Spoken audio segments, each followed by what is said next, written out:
What's up, guys? Devin here with Paramount Trading. Just want to do a quick recap for you today. Don't have too much time.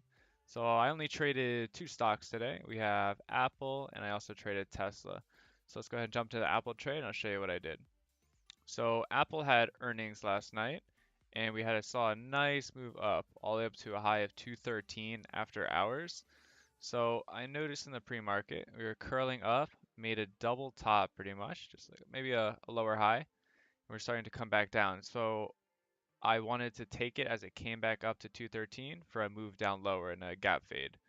So I also saw this 208.50 level, which is the high here, had some nice resistance, and that was a potential cover here for the puts I would have sold them at.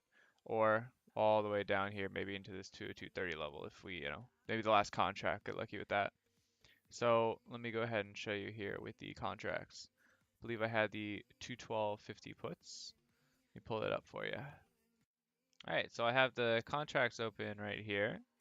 I traded them this morning, right as we came up to this 213 level. So I was buying them at three different lots. Bought the 175 in my first order, 164, and 164. I believe I had five contracts on this. I was really, really confident in this trade. I really wanted it to work out. Everything about it with what happened, I believe, with Facebook, same thing came up and then just a gap fade. We also had an ascending wedge forming.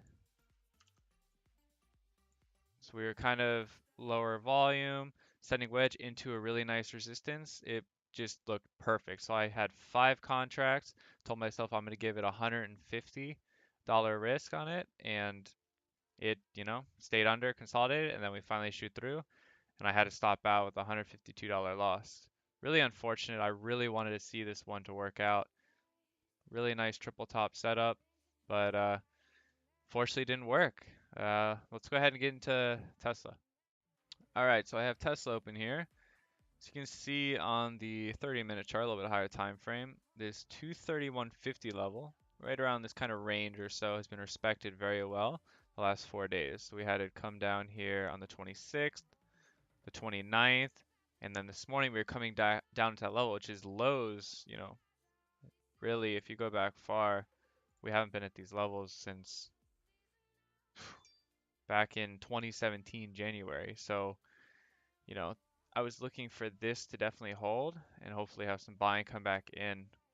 So you can see a little pivot point right over here as well. So it's a decent level, lots of wicks up. So what I did was, as it came down into that level, I believe I saw it hit it right here at 1040. I saw it get bought up, so confirming kind of this is support. And then as we came back into it on this wick down, I got a really nice fill at $3 on the contracts.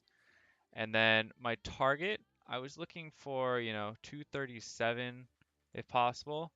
And then there's also another level at 235, I believe I had. That was kind of VWAP at the time. So I held on to it and made this first push. I actually missed this exit. I was looking at something else at the time and came back down. And then as we came back into that for a double top into VWAP, I just covered both of them, called it a day, and that was my trade. So up 194.80 on Tesla, down 152 on Apple. We're up about $46 today. Not a horrible day. I really wish that Apple trade would have worked for me, but managed to grab something decent play on Tesla here, and we'll just move on to tomorrow. So thanks for watching.